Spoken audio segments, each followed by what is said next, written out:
Hello, beautiful soul. Welcome to Chakra Dance. I'm Natalie Southgate.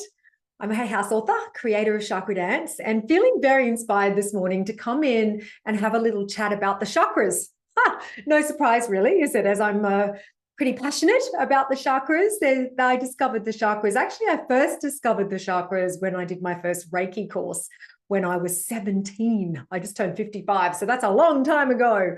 But I then sort of hid all of that away while I went off into my corporate land and came back to the chakras when I found the College of Psychic Studies in my sort of late-ish 20s.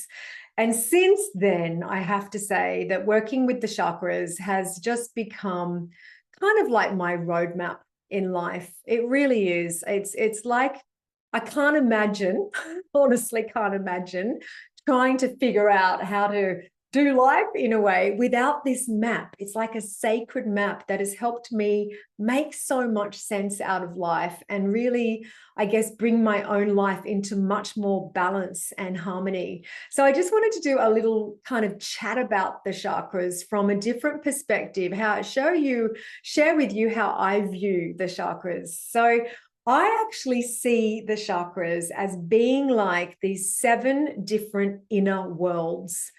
Okay, 7 inner landscapes, 7 sacred spaces within us. I love the way that Joe Dispenza describes them as 7 mini brains. That's how important each one is.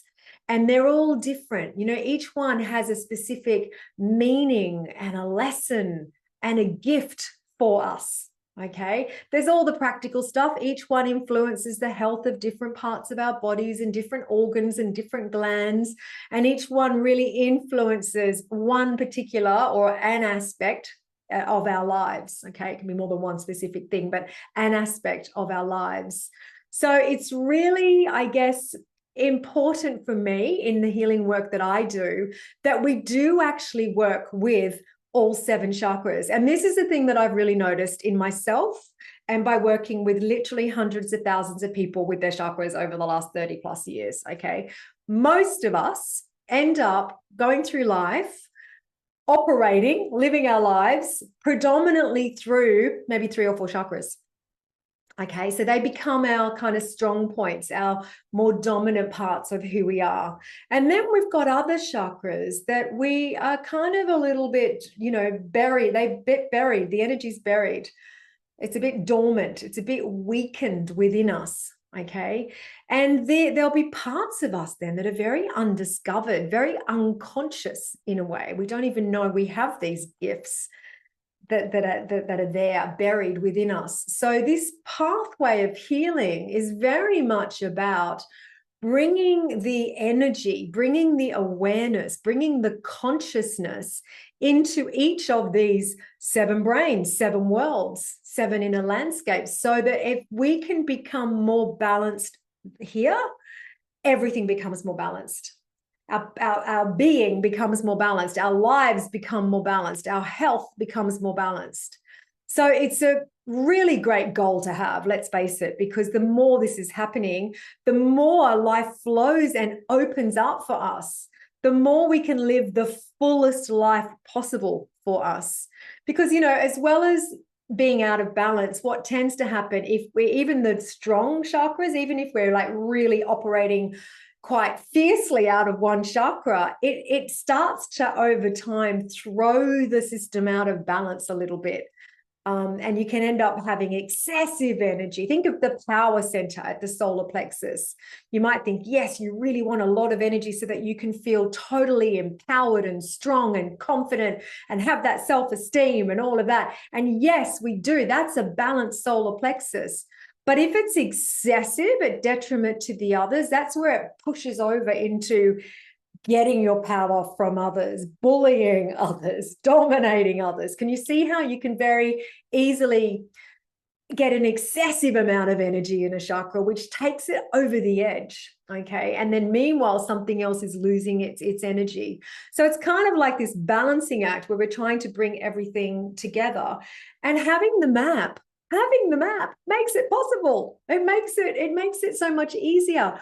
I see what we do is like shining a spotlight onto each part of who we are and having a look in there and going, right, what old memories are in there? What buried feelings are in there? What experiences have I like shoved down in there that are making this chakra not function properly?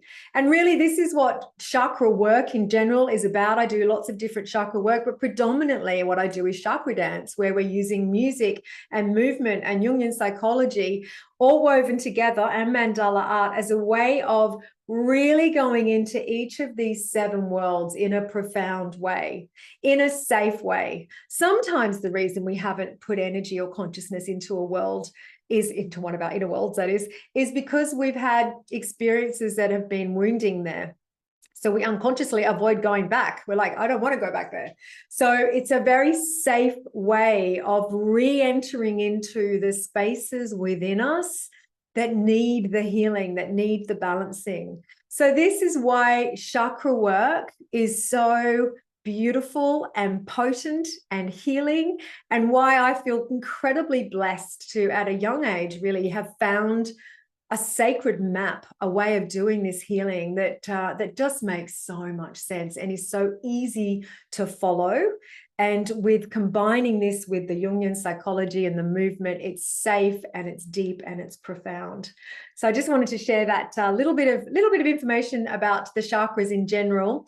What I would like to do is I might start a little video series where we go into each chakra and maybe just look at a few practical ways of working with each of the chakras, so that we can be doing the outer work, because I see it as both. Just like we want to bring balance within, we also want to balance our inner and outer world. So yes, it's beautiful to do chakra dance, chakra healing practices, all internal, but it's also really good to be doing the outside work. Okay, there are different ways of working with each chakra through aromatherapy oils, through crystals, through just general things that you can do, like cleaning out your cupboards, sorting out your finances. That all's going to help your base chakra. So there's outer actions that we can always be taking in dancing with the inner and the outer with any chakra. So I might start sharing some of those more practical things that you can be doing to help your chakras as well, whilst you're doing the kind of the inner healing work.